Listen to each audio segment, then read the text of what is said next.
Welcome to Authentic Health Fridays on the Jason Wright Show. This segment empowers you to reclaim control over your well-being and live a life aligned with your body's natural design. I am thrilled to guide you through insightful conversations and practical advice, all geared towards helping you achieve the vibrant and balanced life you deserve.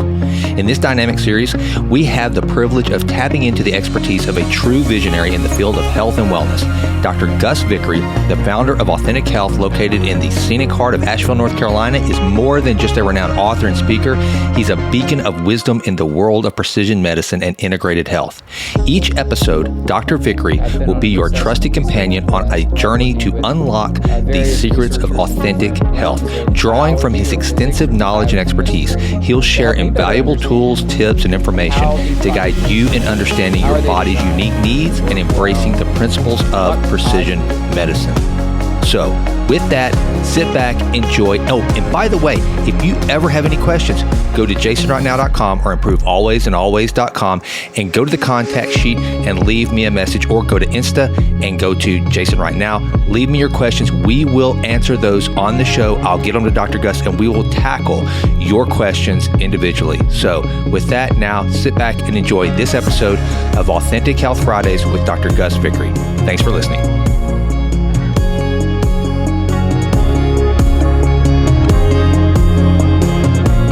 All right, so no need for a big intro this time, Dr. Gus. We're back. This is our regular feature on Fridays, Authentic Health Fridays. And today we're going to be talking about something that, I'll be honest with you, until I really got just in the weeds on my health and slowing the aging process, this is one of those things that I never knew anything about, which is toxicants. That's what we're going to be talking about today. And environmental toxicants, the things that we have all around us that are actually working against us. And in this modern society, which we all live in, it's almost like we're fighting a battle we really don't even know that we're fighting. These things are almost silent. So I think this is going to be good, practical knowledge for the listeners, not only about how to defend themselves and defend their health against these toxicants, but know where to look for them, know where they are, know where they exist. Because I guarantee you, as someone who eats, breathes, and sleeps this stuff, I learn something new every single day. So I'm excited to have this conversation, and I really believe the people listening are going to get some good takeaways. So here we go, brother. Where do you want to start with this? Yeah, thanks again, Jason. It's so much fun having these conversations with you about things that are so important, so impactful on our health that honestly most of us aren't thinking about. And just as a way of kind of introducing this topic around toxicants, I want to say that, I work with it, as probably your listeners now know that, I've been working in this space for a long time and doing the deep work for a long time. And I have people coming to me all the time, many of whom are already like a Jason Wright. They're a consumer of health information. They're in their own way a biohacker, even though I don't love that term. But they're really invested in their health. And they come in for a first assessment with me, and they've never taken a peek at the toxicant issue. And so it's time for all of us, I think, right now to wake up to the fact that perhaps the biggest influencer on our health, including the gut, which we went through last week, because this also is what's impacting the gut, is the habitats that we live and move and have our being in, and how those are impacting our biological system. I think that's where it all starts. And that's the first foundation, is to address that. So we're going to discuss it specifically from the perspective of toxicants. So we're going to be talking about the negative aspects of our habitats, the things that actually erode health or hurt us, the things we want to reduce our exposures to. Later, we'll be talking about all the positive aspects of our habitats, the things that we can do with our habitats that promote better health, that improve genetic expression. But today we're going to be talking about how to begin to do that cleanup so that we can begin to minimize the harm that our current living habitats and working habitats might be creating to our human system.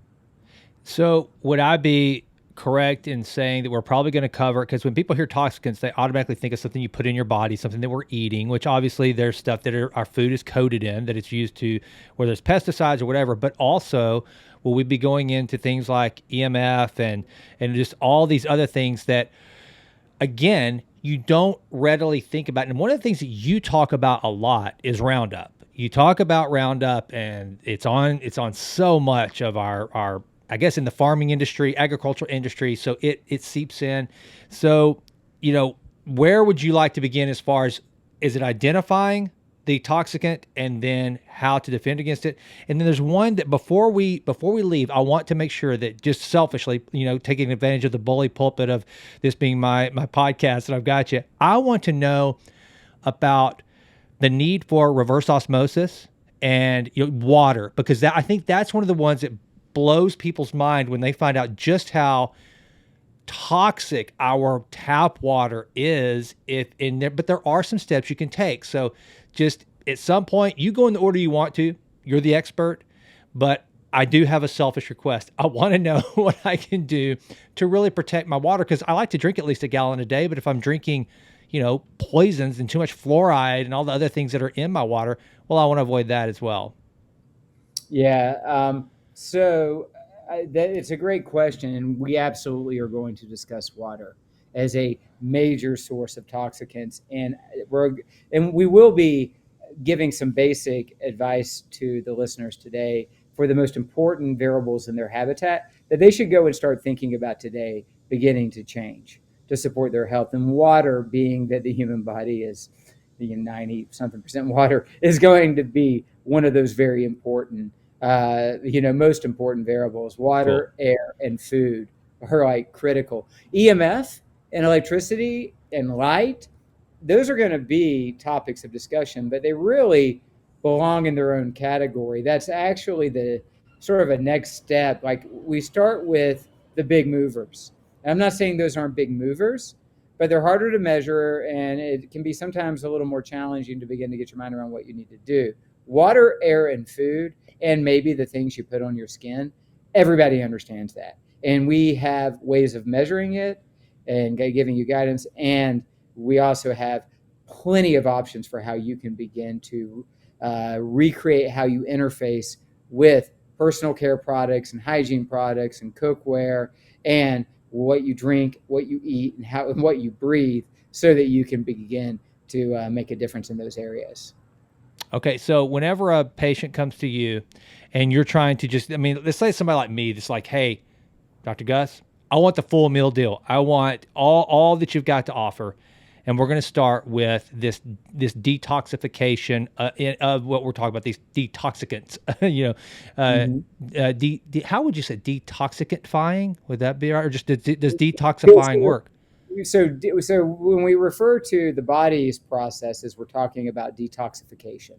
Okay. And that's the other side of this coin, which we will be discussing briefly today. We want to simultaneously reduce the burden on our detoxification systems. Okay. So detoxification systems were designed and utilized long before all of these exposures that we have now to things that didn't exist in our environments. We had innate detoxification systems because not only did the environment itself, a natural environment independent of all of our industrialization, create toxicants that had to be dealt with, but our own body's metabolic processes and how we metabolize fats and carbohydrates and change proteins and break things down and build things up, we create toxicants that have to be managed. So we have these internal systems. And if we have time, we can take a quick look at the genetics about those systems, because it's interesting to kind of take a peek at there and see the different aspects and how your genetics might be designed very robustly for detox and how they might not be designed that great, which would have been fine in a prior time than ours. But in our time, that means even earlier you need to get a handle on this. But what we want to do is we want to offload the system by beginning to reduce what's getting into the body so that that system can focus on what it was designed to do. But secondarily, we want to build up that system, which ties into everything else we've discussed, because in the gut, we didn't go into detail, but we went into biliary and digestive function. And we didn't get into something called glucuronidase, and we won't here, but it's one of the measurements on the test. But that's tying directly into detox, because elimination through the bowels is a massive detox pathway. And if gut function's not online and biliary function's not online, you're stagnant. You're not detoxing, and not only that, you're often reabsorbing what you did detox. And then, in order to maintain levels of nitric oxide, glutathione, thyroidoxin, catalase activity. So these are all your internal superoxide, all these internal enzymes and systems that work to create detoxification. You have to have sufficient nutrients, which these things are built out of, so that you can build it while you maintain a body. So the whole thing comes together into one picture, which could almost already feel overwhelming. So let me back up for a moment and say, but the basic lessons we're going to teach you fixes it all. You don't have to be like, oh my gosh, I've got 1,000 things to do. No, you don't. You do have a number of things to do, and you tackle them one at a time. And as you do, you make progress. But there comes a time where you've taken care of it, tucked it all in, you have a new habit matrix, and now you don't have to think about these things at all. But the combination, we're going to get into micronutrients next week, of nutrient availability, gut function, and your environment and what it's putting into your system all come together into a body's process of managing the load of toxic oxidants and toxicants, which allows it to maintain optimal energy production and overall function. Okay, so I know that you've got one of your cases again today, and for those of us, or those of you who didn't join us last week, and you can go back and check it out, and it's on YouTube. You can actually watch. Dr. Gus actually went through I guess was that a gut biome screening? Is that the proper term that we went through? Yeah, it's a comprehensive gut health test that we did. There you go. And we went through kind of this course. And the thing to notice that, the Dr. Gus made note of, is this was actually a healthy individual. Like he was talking about, someone like me who really is into this stuff, probably goes a little bit overboard at times, but this was a healthy person. And you could still see that some of these markers were just like way off, but knowing where the benchmark was, then you can actually tackle these problems. So I guess we're going to do the exact same thing on this one. So do you want to go ahead and go into that report, Doc? I sure do. In fact, what I'm doing right now is, you have to forgive me pulling it up. I just realized I was going to show you, the audience, the same report from the toxicant report from the same person from last week, because I love her example, and it was massive. But I realized that we didn't get her name scrubbed from every page, and I can't reveal her. No, so what I'm doing real quickly, Jason, here's an opportunity for a quick interlude where you can pause it. I'm just pulling up my report. All right, Doc. So tell us what we're looking at, and tell me, again, for the audience, that so they're not just kind of diving in here with blinders on. They go to see their physician, whether it's primary care, integrated health specialist, whatever. And what do they ask for? What are they looking for? And then what are we looking at? Okay, great. So honestly, if you go to your primary care physician with a traditional insurance product, you're not going to be able to get this test done. I don't know of a single traditional clinic that's is able to bill insurance for this type of testing. So this is just like with the gut test. We use a company called Vibrant Labs because they're excellent, data-based with outstanding reports. And although these are the primary, like these types of reports and the issues identified are actually the major contributors to the development of disease, unfortunately, the insurance company is not seeing it that way and covering. So this would be something you'd have to order for yourself. And with Vibrant, because of the type of company they are, they work through medical professionals. It doesn't mean it has to be a physician, but they have to have some kind of medical certification where they are trained in how to interpret these reports for individuals. There are some direct-to-consumer toxicant companies, none that I think offer the comprehensiveness of these Vibrant reports. So this would be the kind of thing where if you were interested, you would either, one, go to the Vibrant health website and look for their provider list and see if there's a provider near you using their reports. They do have a search engine for that.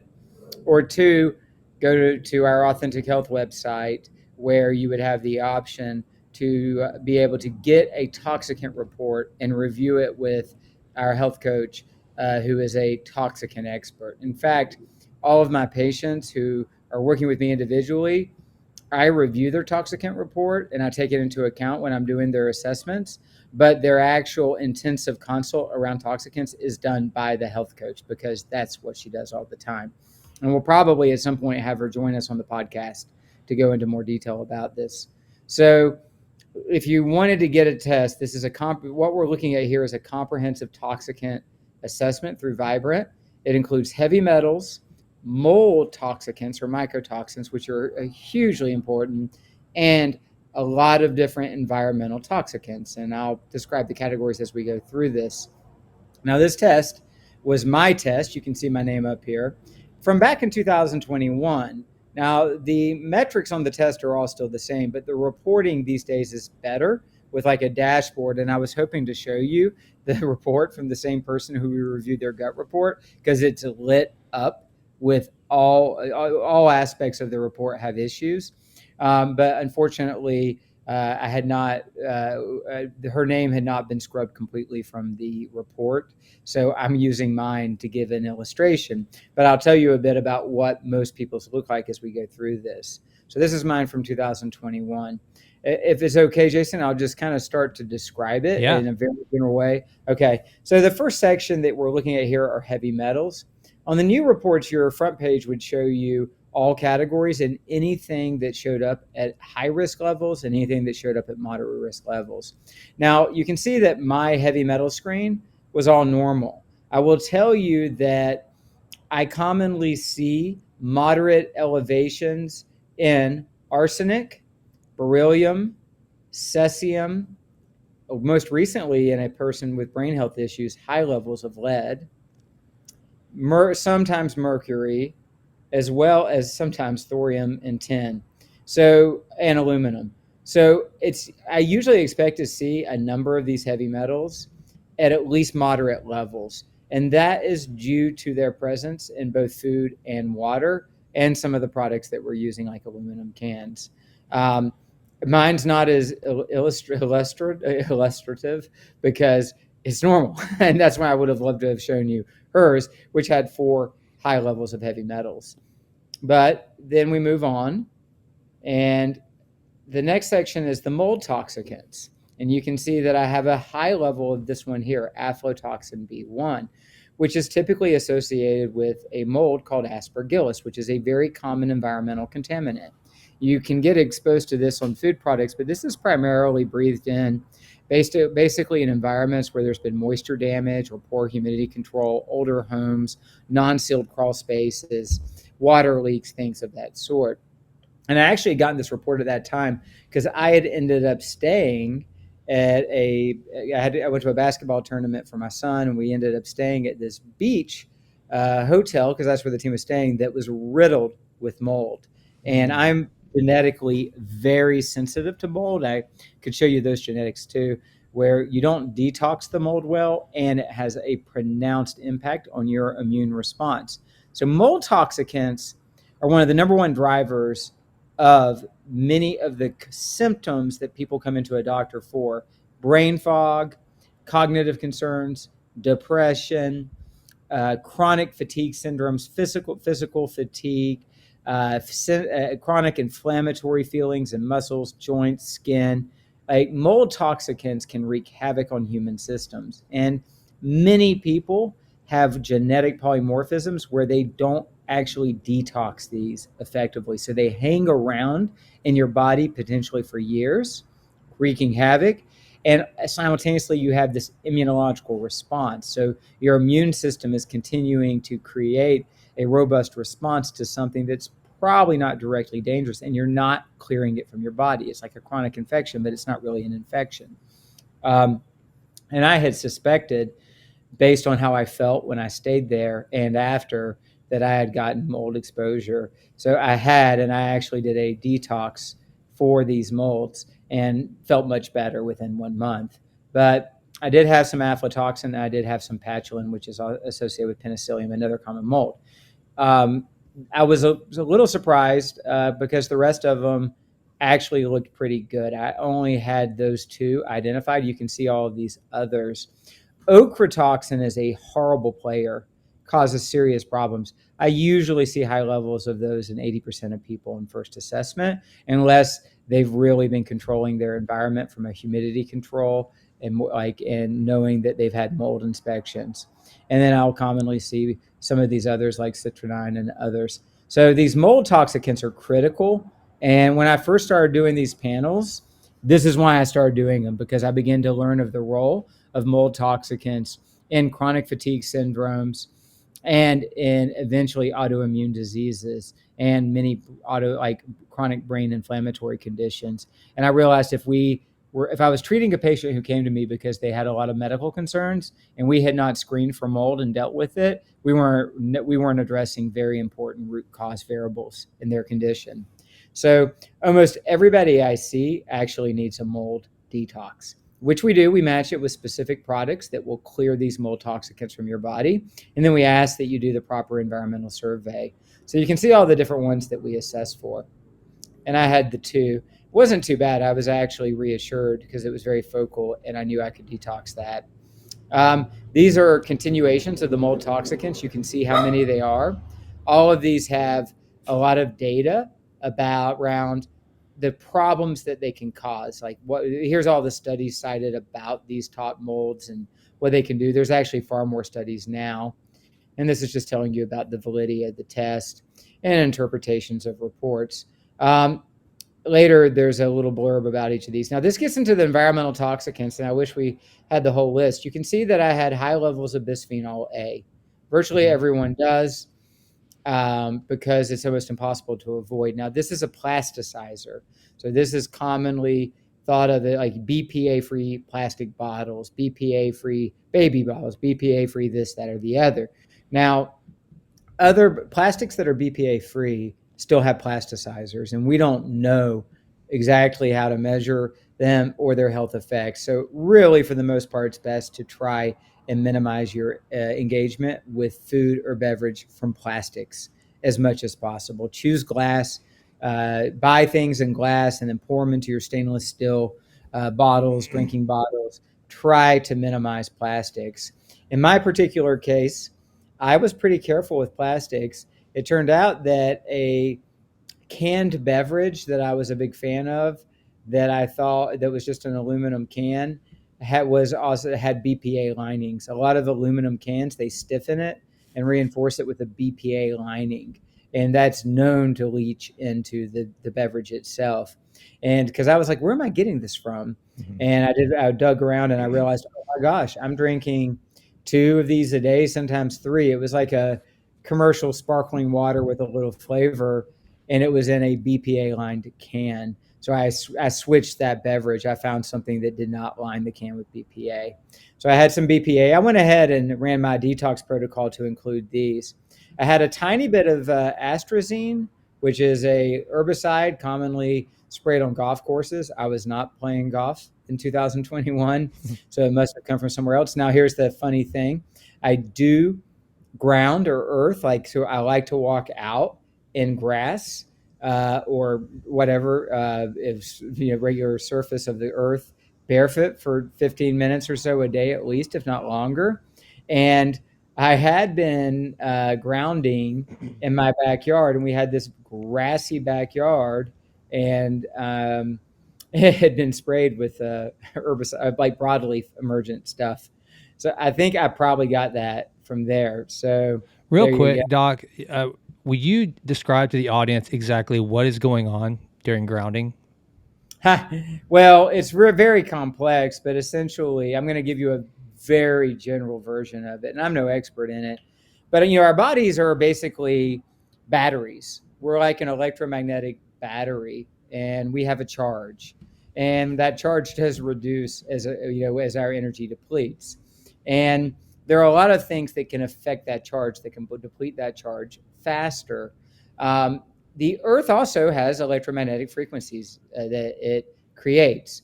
They're different depending on latitudes. There's a specific one at the equatorial areas, and then depending on altitude, there are different electromagnetic energies. So at sea level, there's a specific frequency, and that's one of the reasons that many people believe we're so drawn to the coast and walking on the beach barefoot. There's the vibratory rhythm of ocean waves that's very soothing to us, and of course the usual beach sounds. But we're also, when we're walking barefoot on that sand, we're getting this tremendous amount of electron and proton flow exchange between us and the earth, and it's rebalancing that electromagnetic energy of the body. So it has an impact on the nervous system, because your nervous system works off of many things: chemicals, biochemistry, electricity, electromagnetic frequencies, magnetic fields. Like, all of these things impact your nervous system, which is why we will be discussing EMF and energy, and light, and every other form of energy that impacts your body over time. And it's not that hard to start getting this right. But all these things will impact it, and our nervous system absorbs a lot of that, and it affects the way our nervous system is tuned. Now, again, I'm giving you a real big picture here. You could get into more specifics, but for the sake of simplicity, your autonomic nervous system, which is what's kind of running a lot of the systems: respiratory rate, heart rate, blood pressure, whether your vessels are more dilated or constricted, bowel function. It's really kind of running the show behind the scenes. And you can generally toggle between the rest and digest phase, it's commonly referred to. Of course, there's more to it than that, where you're actually in rest and recovery, and that's where your parasympathetic nervous system will tend to be dominant, or the other side, which is in the kind of go out and take on the day, or when you're exercising, or when you're under stress, which is your sympathetic nervous system. And our bodies are designed to generally be in balance with those two systems, not neither one overly dominant, with periods where we move more fully into sympathetic activity, which would include production of adrenaline and cortisol and dopamine, which is why it can sometimes feel good until it doesn't. And then also then moving deeply into the parasympathetic, where we're just totally relaxed and chilled out and at ease. And so that's the balance of the nervous system. And virtually everyone I assess at intake, where we do a quick assessment of the balance of their autonomic nervous system, has a pretty severe skewing of the balance towards being hypersympathetic, meaning their chronic nervous system balance is tilted towards sympathetic nervous system activation or stress response. And that's not good. It accelerates aging, it shortens telomeres, it creates oxidative stress, it drives disease like crazy. And that's, but a lot of that has to do just with our modern environments, all the sounds, vibrations, and electric frequencies, electromagnetic frequencies, the cable news, the social media alerts, the beeps and the bleeps, and all this stuff going on. Our nervous systems weren't designed for all of that, so it really tweaks them out, and then we don't really get recovered, and it's a big problem, which is why I assess it, and I have everybody start practicing some type of mindfulness, deepening their spiritual life, going out into the woods, and doing things like grounding to rebalance that nervous system. So when we ground, what we're doing is we're walking out barefoot so that we can actually flow electrons and protons between us and the earth, and essentially one help with that tuning of that electromagnetic frequency that impacts our nervous system, and two, recharge our battery. We're actually getting a little charge up to our battery. It's like plugging in your phone for a few minutes, which really helps a lot. That might have been more detail than you wanted, Jason. No, I think it's perfect, because I think a lot of people, I know that I heard about grounding for the first time maybe 2 years ago. Yeah. And it sounds like one of those kind of woo-woo things, like, oh, I'm becoming one with the earth or something like that. I don't want to take for granted that everyone understands that there is actually a something happening other than just kind of a relaxation or again, something kind of hippie, granola happening, that there is an actual reaction going on. There is, and it can be measurable. The electromagnetic voltage changes can be measurable. The nervous system changes, and it's going to affect biochemistry as well. So it's a real physical phenomenon. Now, on the other hand, if you might be standing on atrazine and absorbing it through your skin, then maybe grounding is not so helpful at that time. Or you need to find another place to do it. If you live in areas of the world where walking barefoot, you're likely to get parasitic worms through or the eggs of other parasites through the soles of your feet, I'd say don't ground right there. Right. So I'm not advocating that everybody just imprudently run around barefoot. I'm suggesting that when you have the occasion in a area of earth or turf that is chemical free and not likely, full of parasites, which is many of the places we have available. Take off your shoes for 15 minutes and absorb some of that electromagnetic energy. Let it work on your nervous system and get a little charge.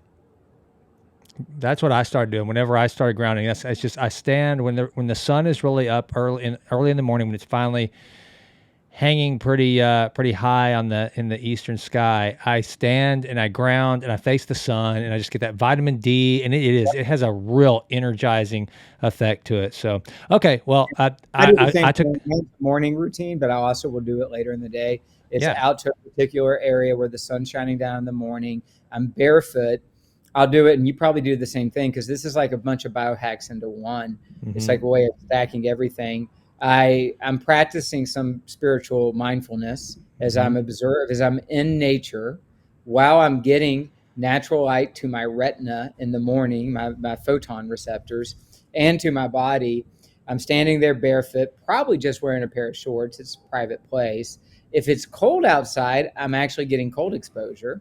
And I'm just shaking out the body and doing light calisthenics and stretching and getting all the synovial fluid moving through all my joints and lubricating everything, so that now my body is all loosened up. And I don't drink caffeine in the morning anymore, but I used to. But when I started doing that while I was waiting on the caffeine production, I started realizing I don't even need the caffeine. By the time I came in, my nervous system and body felt so invigorated, I didn't need a stimulant to feel better.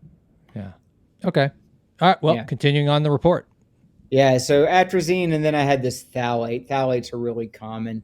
So honestly, and I don't mean this in any sort of like look at me way, this is like one of the cleanest detox reports that I've seen. Well, and let's talk about that though. Let's talk about how proactive are you, or was this just kind of like, you just happen to live in a pretty clean environment? Well, I've been very proactive, and in 2021, I had become aware of all these issues in the environment. So, the mold, I know where that exposure was. My home, we have, at the time, the home I lived in was humidity controlled. There were no unsealed areas. There was no mold. And I know that it was a mold-free area. We kept our gutters clean. We didn't have standing water around the home, which is also good to keep mosquitoes away. The plastic was sneaking in through some aluminum cans. Honestly, otherwise, so what I was doing at that time is my personal care products, toothpaste, shampoo, soap, deodorant, any lotions or creams I used, my beautifying routine. I'm kidding, I don't have one. But all of those products, our cookware, my drinking, what I drank out of, other than the occasional plastic bottle if I was at a baseball tournament or something, all of those things had been accounted for in our home. Water filtration, air filtration, and then clean eating, as we've already discussed with the gut, how I developed my protocol around nutrient delivery and minimizing toxicants. And so even a guy who was doing all that and had set it up still has something measurable here, right? Yeah. But nothing that's going to destroy you. The mold toxicants had to go. I know where I got exposed. I detoxed them. They were gone. And that's good. But the rest of it's just kind of cleanup. But the truth is that this doesn't stress me out. Not the molds I won't did, because they're what they can do. But the rest of this, with supporting glutathione and nitric oxide and nutrient need and cellular function and fatty acids, I'm not too that concerned that this was doing a whole lot to my body. I feel like it probably could handle this little bit of toxicant load, although I'd rather not have any of it. So this was a guy who was reasonably proactive. Now, how was I proactive? Well, we're going to talk about that in just a moment.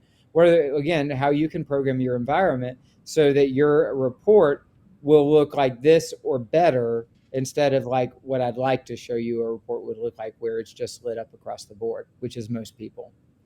One of the things I'd like to recommend that the listeners check out, I had Dr. Ailey Cohen. She's out in New Jersey on, it's probably been close to 2 years now that Ailey was on, and she wrote the book Non-Toxic: How to Live Healthy in a Toxic World. Yep. And it's just almost like a great reference for a lot of these things you're talking about, that it has like these things you look out for, this, and she actually gives some data points on just the average fluoride content and arsenic content in water. And I know you said that arsenic, you see that a lot. The allowable arsenic, am I saying that right? In water that is allowed by by governments, the EPA, and everything. It's a pretty large amount. So that's step one. Just a great book. If you want to go check that out, and I'll put that in the show notes. That's actually, Jason, that's my recommended guide for people. Really? Yeah, it is. It's a great book. She's a rheumatologist who really took this on when she began to understand how it was. If we're talking about, I'm pretty sure we're talking about the same person. Yeah. Yeah, and because that title is what I recall. And she, as a physician, began to recognize the role of the environment in these autoimmune diseases she was managing. And she had her own experience with this stuff. I think it was mold in her case, but it may have been other things. And it woke her up, and then she decided to go and create it. But what I like about her, she's balanced. Like in her own talk, she'll tell you, look, I'm still going to use hair coloring. That's what I was about to say. She's like, look, I'm still going to color my hair. Yeah, we're talking about the same person. Mm-hmm. And that's like what I want our listeners to understand. We're not going to ask you to go live some weird life in a cave somewhere. That wouldn't be healthy for you either. We're going to teach you how to program this into your own environment in a way that's easy. And then you don't have to think too much about it. And not only that, the difference in your health and how you feel will be remarkable when you experience that.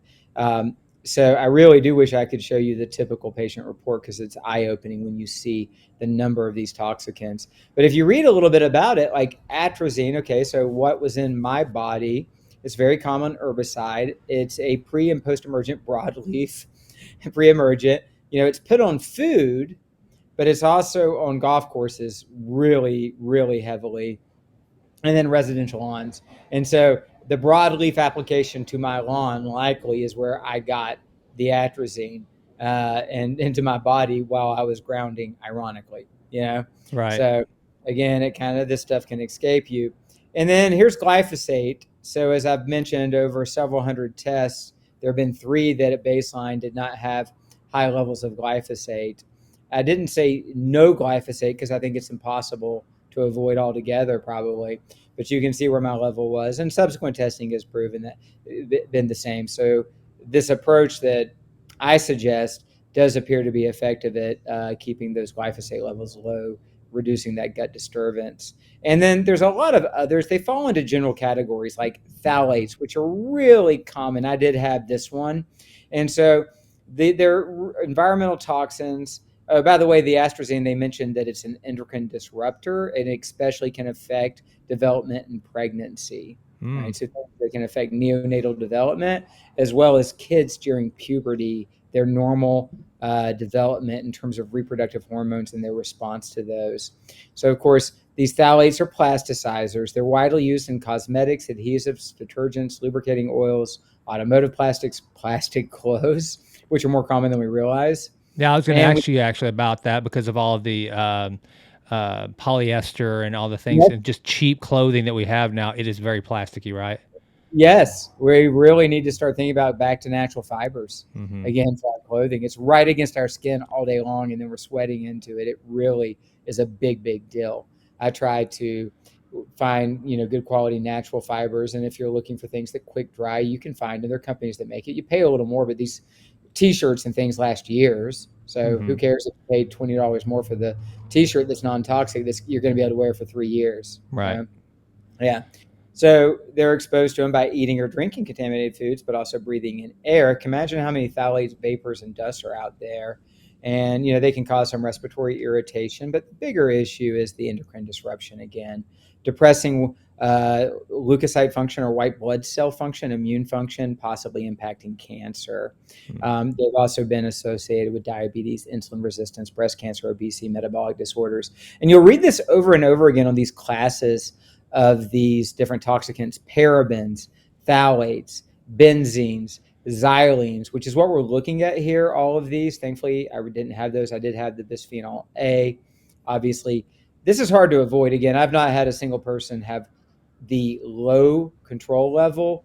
Typically, I see moderate or high. I'm back in the moderate range myself.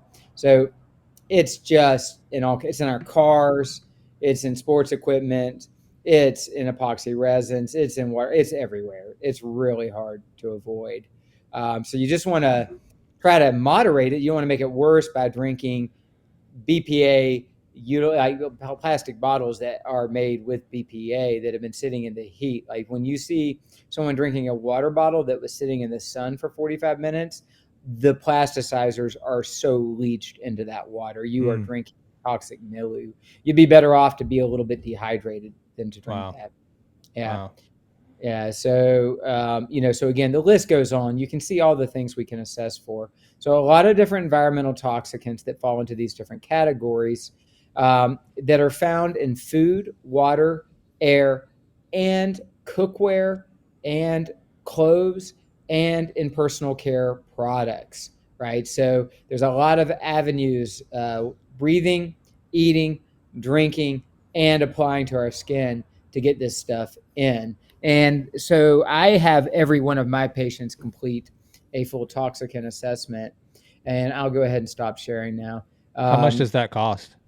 This test is an expensive test, and it's expensive to run. We charge for the test $600. Now that's a slight upcharge because we include an hour with our toxicant expert health coach if you're going to do the test. So we include the price of the test plus an hour charge for Carrie to meet with you via Zoom, do a full review, and then she writes up a complete report for you and designs your specific detoxification protocol, your 3-month detox to clear everything that we found.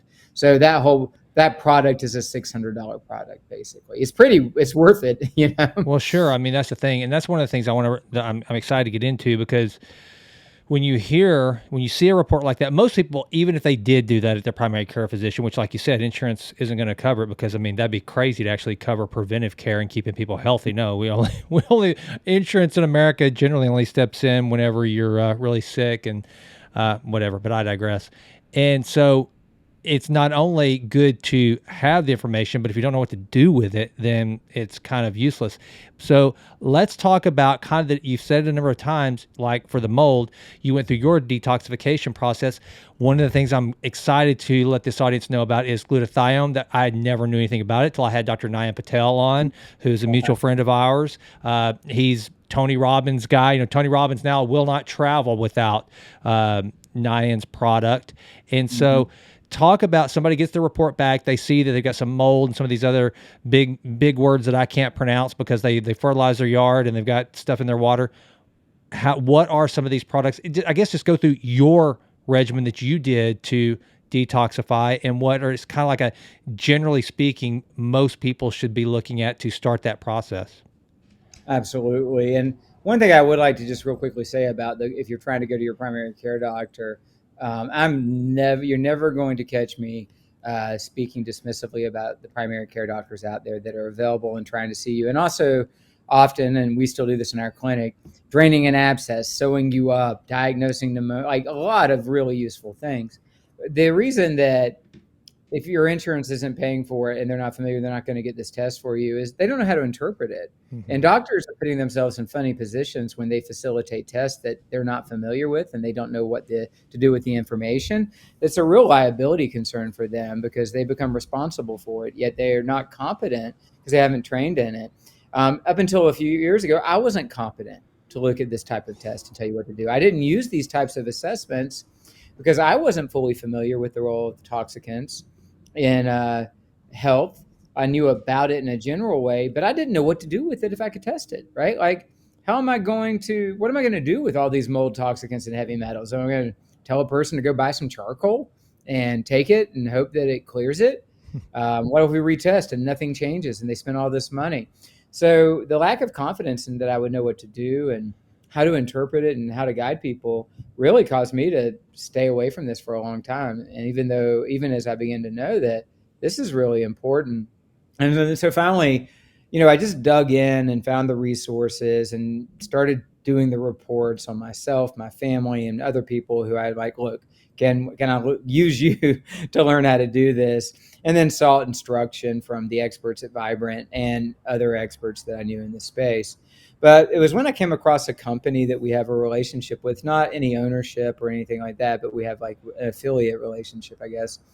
called Cellcore that I got really bullish about this, because what Cellcore has done is established detoxification products that you can match to a toxicant panel, and they have the data to demonstrate it works, that you can effectively push this stuff through detox, bind it effectively, conjugate it, and then push it out, whether urine or stool, but have it bound in a way that it's inert and it's going to pass out of your system. It's not going to get resorbed and become problematic. And when I found their products and how easy it is just to kind of match it up and how easy their system is to use, that's what we do. So it's not that there's not other great detoxification systems. There are many, and Quicksilver's a company that has great detox systems. This is the one I know. It's the one I know how to use, and I know it works. So we stick with it. So our process is to get the test, and then some individuals may just not have the bandwidth to go get the test. Well, Jason and I want you to know what to do anyway, so that you can begin to fix this issue over time by just doing the foundational, actions that we would recommend.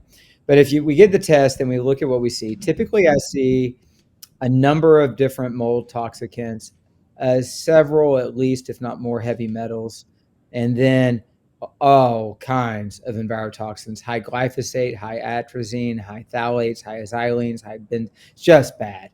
And then we go ahead and we do two things. We have them meet with our toxicant expert health coach so that they can gain competency on what does this mean? Where could it be coming from my environment? What do I need to do?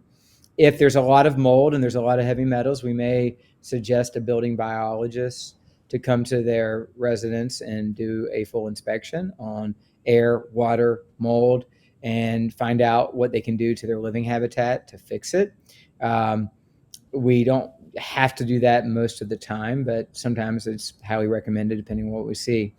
And we give them a set of action steps that we're about to talk about here about what they can do. We support glutathione. We always begin to immediately support glutathione availability and nitric oxide availability and biliary function, the ability for the bile to be healthy and thin and flowing so we can push this stuff out. And then we match them to a Cellcore detox protocol that's 3 months, that they'll take a set of products each month for 3 months to know that we've cleared it.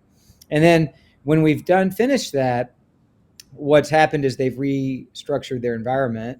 They've changed out the products that they now know were the problematic ones and found suitable substitutes. They've got water filtration, etc. And then we're going to make sure that their body continues to be supported with what it needs to maintain healthy detox. And provided that they do those things, we don't really need to retest. They can feel the difference. When they go through this process, I warn them the first few weeks of most of these detoxes aren't fun. Usually for several weeks, people might feel worse, a little bit worse than they felt before, a little more inflammation, maybe some fatigue, maybe some bowel upset, the irregular bowel movements, and it's really gross what's coming out of you, like really gross. But be glad it's coming out of you. It's like that stuff was in you. And their sweat will smell, their armpits stink, their breath stinks, it tastes bad. That's a brief period when your body is actually beginning to mobilize and flush toxicants. That resolves pretty quickly. And then people start feeling really, really good. And as they also clean these toxicants and we're clearing glyphosate, among other things, the gut is also being addressed, but the gut starts fixing itself through this process too. So they typically find their digestion is better, their evacuation is much easier, smooth, clean, not problematic. Their prior issues with abdominal discomfort or IBS or reflux are better, but they're also just general sense of health is much, much better.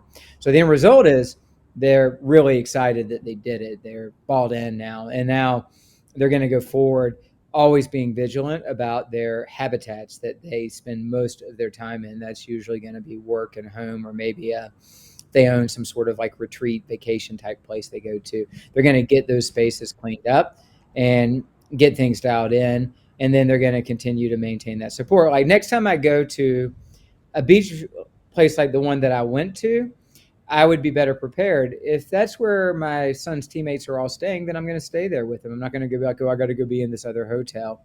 But I'm going to carry a small air purification system that I can plug in that clears mold spores from the air. And I'm going to like triple up my glutathione use while I'm there. And I'm going to take the biotoxin binder the whole time I'm there. And I suspect that even if I'm getting some exposure, I'm not going to get an issue with retained mold toxicants. I'm just going to flush them out, whatever comes in, if any. And I'm going to come home and I'm going to be good to go. But I'm not kidding. When I went to that place, within 24 hours of sleeping in that hotel room, I could just tell. I felt like a narcolepsy patient. Like I had a hard time getting out of bed. And then I'd go out to the beach and I'd be like, oh, my energy's coming back. I feel good. We're hanging out. We're throwing a Frisbee. We go to a basketball game. I'm feeling good. I'd come back to the hotel room and I'd lay down in the bed and be like, I think I just need to take a nap. I feel like I could just fall asleep. And that's the effect of mold toxicants in someone who has a sensitivity to them. It was wiping me out. And when I left, after I realized what it was, I looked it up and realized that this is a hotel complex that people have said is probably very moldy. It's old. I realized I waited a few days thinking, well, if it's a brief exposure, maybe I won't have a problem. But I was still kind of brain foggy and tired, not as severe for another week or two. I'm like, okay, I'm gonna figure out what's in me and get it dealt with. I don't want this. So it can be that pronounced and immediate, the type of impact. So there's all these things you can do. You're not helpless here. And that's actually what we need to talk about now, Jason, if that's okay with you. Absolutely. One of the things I want to mention just about this in general is there's so many people out there like me. I have a supplement stack that I take every single day, and including glutathione, all these other things that I take that I may or may not need. I mean, there are some pretty universal things that we probably need to supplement based on our daily life and activity. But what I like about this is whenever you run these reports and you actually see what's going on inside your body, you can find natural supplementation to combat some of these things that you may either be ignoring or be taking something that you're not really getting a benefit from. So to me, that's one of the biggest benefits of keeping track of what's actually going on in your body as a result of your habitat and your environment. Right? Yep, absolutely. And I'm not monitoring it right now consistently, but back then I was monitoring heart rate variability. And guess what? My heart rate variability did in that hotel, and then after dropped. Yeah, right? Like yeah. heart rate variability as a tool can teach you about environmental exposures, things that are getting into your body. It's really far more than just simply, am I recovered or not? Did I sleep well? Heart rate variability. And if I had been wearing a continuous glucose monitor, I guarantee you my baseline blood sugar would have been elevated compared to normal. Sure. And I would have been able to see in those metrics, there's something in this environment that is triggering stress response in my body. Right. Okay. All right. So let's keep going. Yep. All right.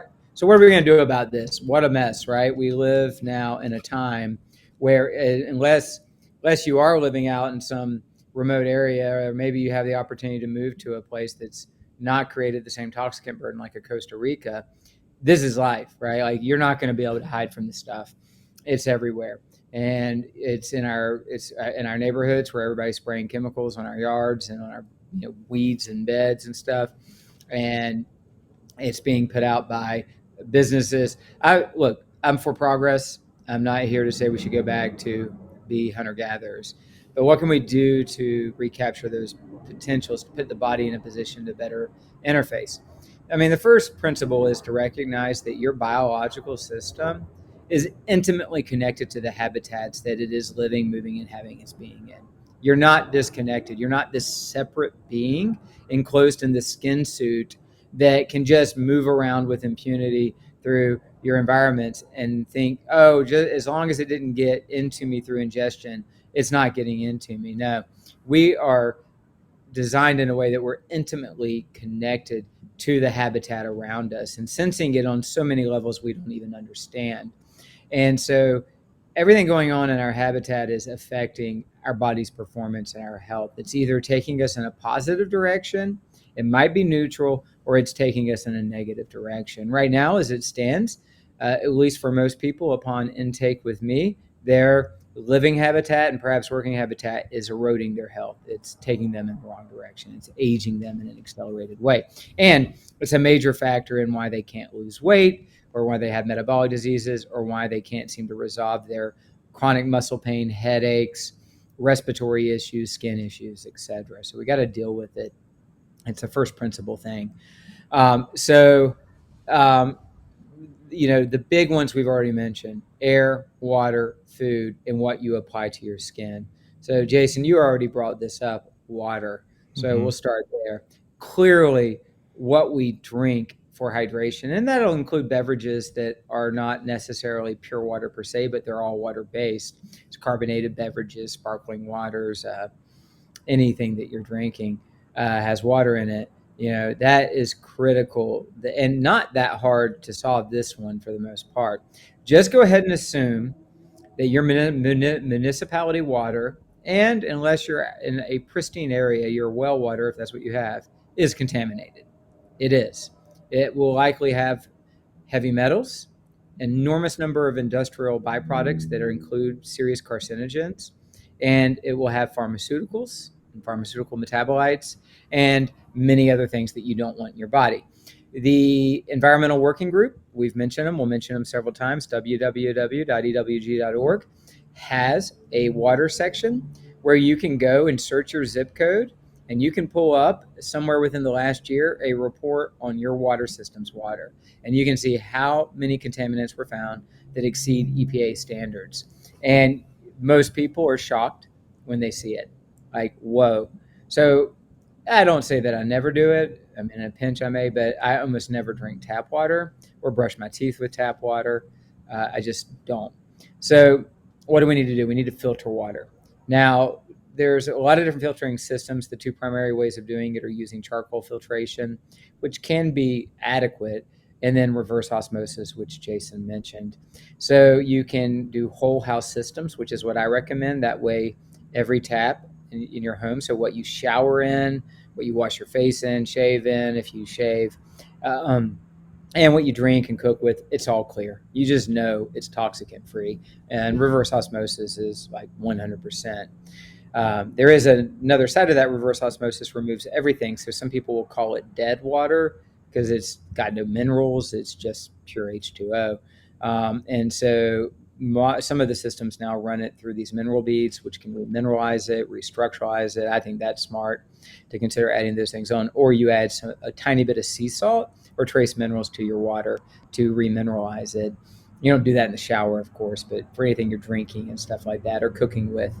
But real quick, Gus, that's if you do that, if you just put a reverse osmosis system like Jemla and I are about to do one, and she was searching for them, do you have a particular brand or certain mechanism that you like? And they're not terribly expensive, right? I mean, they've come down in price, correct? Yeah, they're not terribly expensive, especially for whole house filtration. I mean, if you want the Superfly, it completely filters the water. It then restructuralizes it, re-energizes it, runs electricity through it, and remineralizes it. Maybe those systems are closer to $8,000, $9,000, $10,000 for a whole house. For the price of a home, that could be worth it, if you can budget. And then your next level down are systems that maybe will do the osmosis and some remineralization, and those might be $5,000. Usually, just to get a reverse osmosis system, I think you can still do those for under $3,000 or $2,000. Have you priced them recently, Jason? I think that Gemlin found one. Now, this is just one that goes under the sink. I think she found one for like $200 or $300. Now, the entire house, I think it was like $2,500 was the best price that I saw. Which, again, not terrible considering you're doing the entire household. But I think you can actually get just the under sink mount one. I think for like. That's what I was going to discuss. Depends on how crazy you want to get. Yeah, so those are great systems. The most popular one for a while was called the Berkey system, but there are others that have come out that I'm looking into because it's a big area of opportunity for businesses who can help consumers have cleaner water that's not just clean, but maybe also more vitalizing, to use a non-medical term. And we'll have to work on our resource list on that, Jason, to give people options. But the Berkey systems were kind of the real popular ones over the last few years, and I know good quality. And then you move into carbon filtration, which is less expensive. And really good carbon filtration can knock out 99%. And it doesn't quite deaden the water as much either. So there's some people who are big advocates of using that instead. Now, the under the sink ones, you can get an under the sink carbon filtration system for $120, and you just install it in 15 minutes to your water line under your sink, and then all of your water coming through that faucet will be purified. And there's many companies that can offer these. My favorite company for carbon-based water filtration tools based on their data and their quality is called Epic Water. We actually have a link off of our Authentic Health store site to Epic Water. And basically it's www.epicwater.com. And they have a lot of really good water products. They have an under the sink carbon filtration system. They have pitchers, they have water bottles that have built-in carbon filtration systems to a straw. So it's a really cool company that has a lot of solutions. So my kids have their portable water bottles that have the built-in filtration system. So if they are filling up their water bottles and taps wherever they are, they're drinking purified water. So there's a lot of ways to take care of that. It is important, and when we discuss hydration and mineralization, a critical foundational topic, which we'll get to, we'll talk more about this, but adding back some form of minerals or sea salt to your, just a little bit to your drinking water is important, especially after you filter it. But this is critical. The fluoride in water is a problem. I don't know that it's doing much to prevent cavities, to be honest with you. Maybe it is. I don't know that it is. But it definitely doesn't belong in our drinking water. And I don't want to wash my body, brush my teeth, or drink fluoride. And there are real issues with excess fluoride in individuals and some real nervous system impacts that are significant. So it also can impact thyroid function considerably. So that's another reason to filter, is to get that fluoride and get that chlorine out. I don't know if you've had this experience, Jason, but for people who do filter and filter even like their shower water, you go to some place that doesn't, you can smell the chlorine, right? Like you get into a shower that nobody else, you would have never detected, and it feels like you just got into a highly chlorinated swimming pool.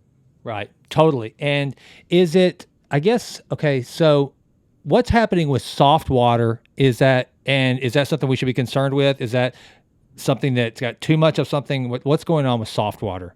You know what? I don't know enough about it. Okay. I didn't know if it was like lacking minerals or whatever. I guess if you did a reverse osmosis system, it wouldn't matter anyway, because you're basically taking everything out and just putting water in its purest form of H2O, and then, like you say, structuring it after that. And I'm glad you brought that up, because one of the things that whenever I ask people about, like, I've asked physicians about structured water whenever they're, and they don't know, like, what are you talking about? But all we're talking about is what you're saying, right? You're just taking it kind of like, if you do the reverse osmosis, you take it down to get all the stuff out, and then you start putting only those trace minerals that you want back into the water. I mean, that's basically structured water, right? Well, the structuring is also running it through like vortexes that kind of mix create this energy of the H2O molecules. Yes. And a lot of people strongly believe that has a distinct impact on the human system. Many believe in the water and sunlight. There's a lot of go back and forth. So the quantum biologists, biophysicists who I'm connected to, who I have enormous respect for, who've created amazing things, are really big on it. And then there's others who I think are very good scientists who've written articles debunking the whole idea. So I'm not going to push people that far, but if you're going to go ahead and install an awesome system, and an option is just to have it go ahead and run it through these restructuralizing things, why not? Right? Big deal. But I'm not going to get to that level of concern about it either. I think if I can stay hydrated with pure water that has minerals, I think that God will let that be good enough for now. Well, and one of the things too, that a lot of people, they think that, like guys like you and I, that just drink sparkling water, that we do it because we just want something bubbly and a little bit tastier, because if you get some that's infused. But really, if you're if you're drinking stuff like, Mountain Valley, like you and I both like a lot. Yep, there you go. Which one you got there? This is an Italian one, because they were out of the Mountain Valley, but this is a good mineralized, pure one as well. Yeah. And what's the? I'm drawing a blank on the German one that I have for a while. It's Gerolsteiner. There you go. Carol? Not the most, but it's on the commercial market. Like if that widely available, it's the most mineral dense. Yeah, and you taste it. You taste it. Yeah. It has. It's like Jimlin doesn't like it. It's a little strong, but that's one of the things that I started doing was just drinking a ton of Pellegrino, real high sulfur content. I think that's what kind of its claim to fame on is, or why a lot of people drink that. So before we move on to the next, we're talking about hydration, mineral waters, reverse osmosis. Don't drink out of plastic bottles, especially if they've been sitting in the sun. Just taking these few steps can really start to have an improvement on what we're putting in our body hydration wise. Did I miss anything? No, you got it. Okay. All right. So where do we go next? Air, what we're Okay. breathing. Okay. Now, this is like you're not gonna be able to walk outside and control all the air that you're, getting exposed to. But generally speaking, in your home and perhaps in your office environment, and the main thing here is just good air filtration systems like HEPA filters. And then what happens is a lot of people just never change their filters. They don't think about it. So setting a reminder about when is the filter supposed to be replaced and doing that and using good quality filters so that your air quality in your home is very, very good. And if you need to, because there's a question regarding the potential for mold colonization, then going ahead and using a device like PureCleanse or Air Doctor or something like that that you can run independently of your primary system to really pull out extra pollutants and contaminants. So with air, it's just being mindful about your home environment, and maybe if your office environment is questionable, maybe you buy a portable, small, quiet unit that you can plug in within the area that you work. But just recognizing air is going to be a delivery system for toxicants. But then there's the aerosolization of different things. So if you're around and somebody's spraying Axe body spray, or perfumes or fragrances or anything of that sort, you're breathing intoxicants. It's not good for you. And so recognizing that if someone's spraying aerosolized things in near you, get away. Or if you have to spray aerosolized things, I don't want you to feel like a freak, but you might want to wear a filtration mask while you're doing it if it's something that's highly toxic, or at least don't breathe while you're doing it and try to hold your breath a little while longer after. So, and that's another thing too. Like we've talked about organic foods as we talk about like putting things in your body. A lot of people will consider these things being either a little bit crunchy or just kind of over the top. But what you're saying is that there is such an impact based on the toxicants that are in our beauty products, hair products, all these things, that just making these small little shifts are going to make that report look better and really move the needle toward a healthier body, right? And so it's going to move the needle in a big way. Okay. Now, one of the things too and I haven't done this yet, but I was talking last week about oral health. Again, that's why I've got all this hardware in my mouth. So do you use some kind of like Tom's or whatever toothpaste? Do you go that far? Okay. I use the natural fluoride-free toothpaste. I don't use any mouthwashes because also the oral care products, traditional ones, not only are they not good for you in general, they destroy that oral biome, which is critical to our health. We talked about that last week. It also impacts in a major way your body's ability to generate nitric oxide from dietary nitrates. So it causes nitric oxide depletion. So yes, I use only, and so yeah, and actually we'll just segue air to personal care products. Yeah. So personal care products includes cosmetics and things that you might use for beauty or skincare, and just normal hygiene products. And this gets into the basics. What are you brushing your teeth with or rinsing your mouth with? What are you putting onto your skin? What are you putting onto your hair? And once again, you just begin to migrate to natural toxicant-free products. There's so many good lines available now, and you can read their ingredients and you can begin to get very competent in understanding what you're looking for. Most brands are aware now of the awareness regarding parabens and phthalates and xylenes. So they're already going to say free of those things, but there's others that they're putting in there if they're mainstream brands. You're always going to pay more for someone who's conscientious about creating these products. It's more expensive to use natural, non-toxic ingredients, and they don't have the market share to drive up their production so that they can cheapen the whole thing. So, but pay more now or pay more later and have more pain later too with the health conditions that it'll cause. So you can either begin just experimenting one at a time. That's what I tell people to do. Take these things on one at a time. Solve water first.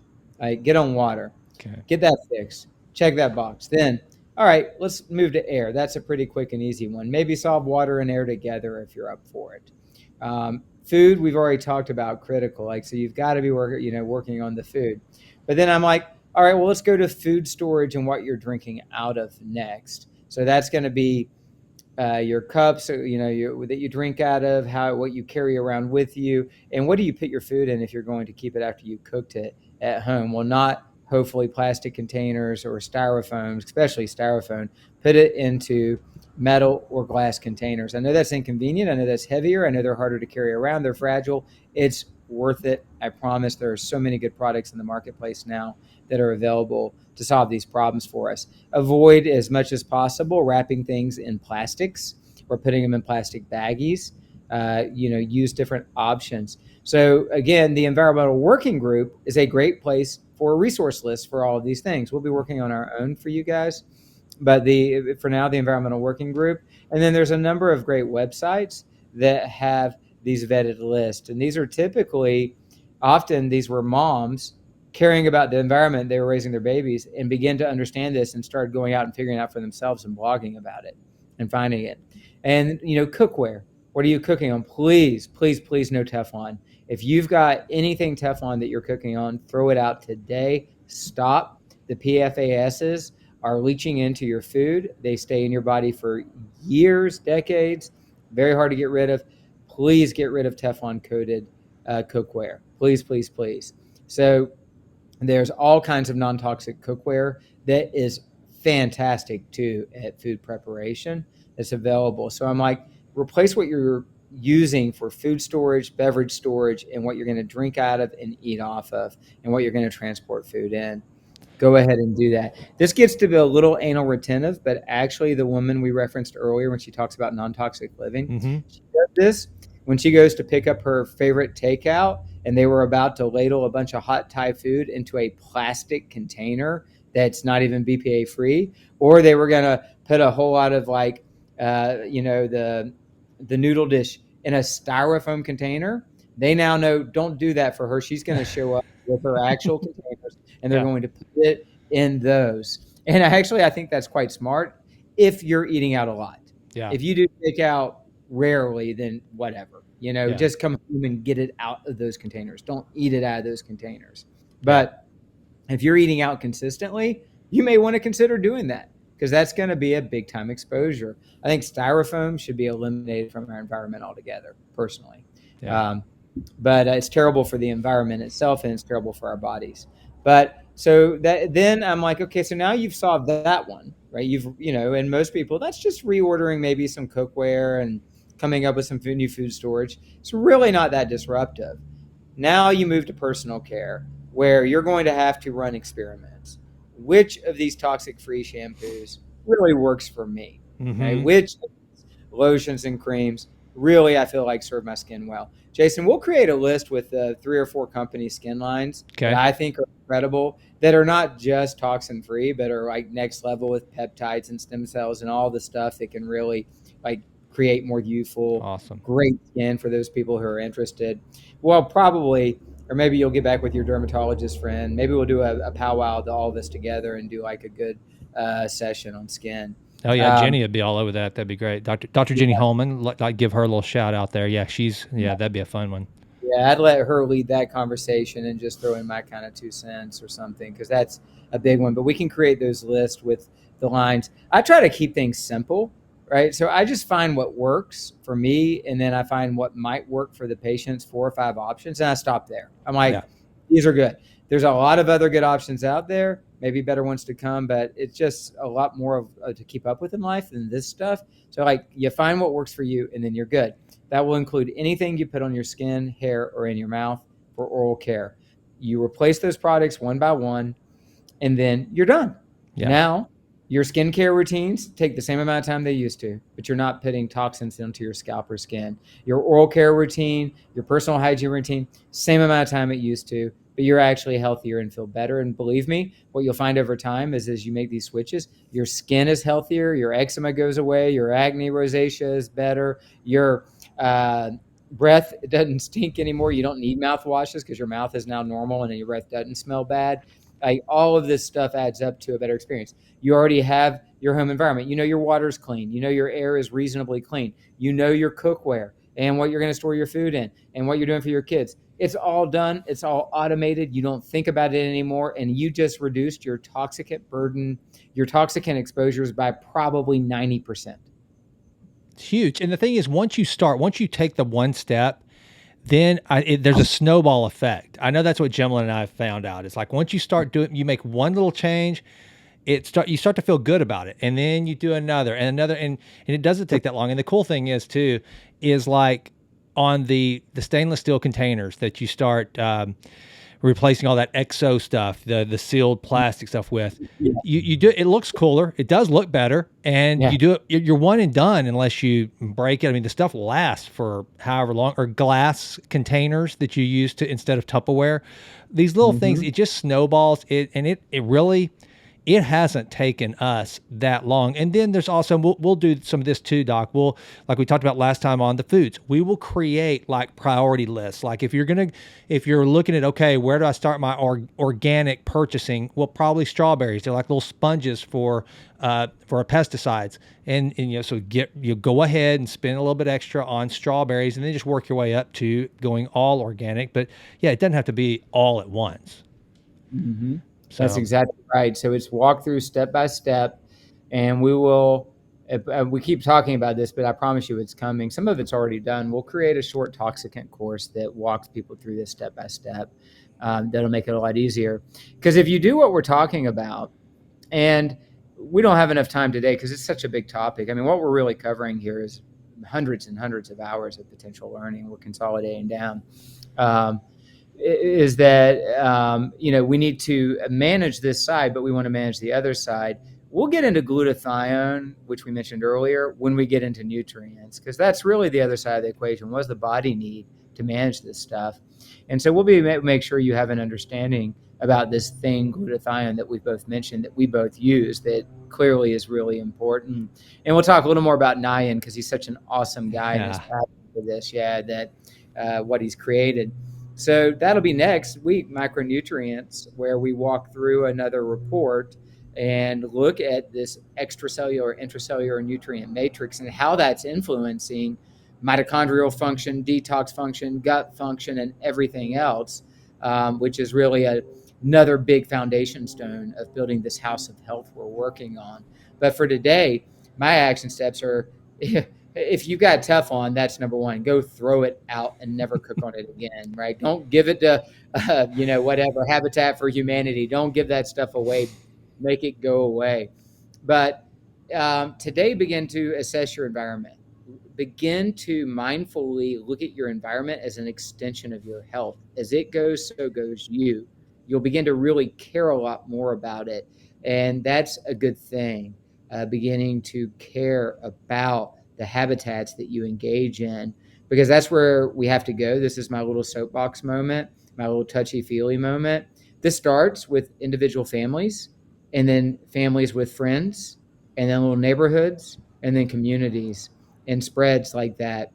And it's got to spread like that, because then we start healing, so to speak, and this sounds real hippy-dippy, we start healing the earth that God gave us. Yeah, right? exactly.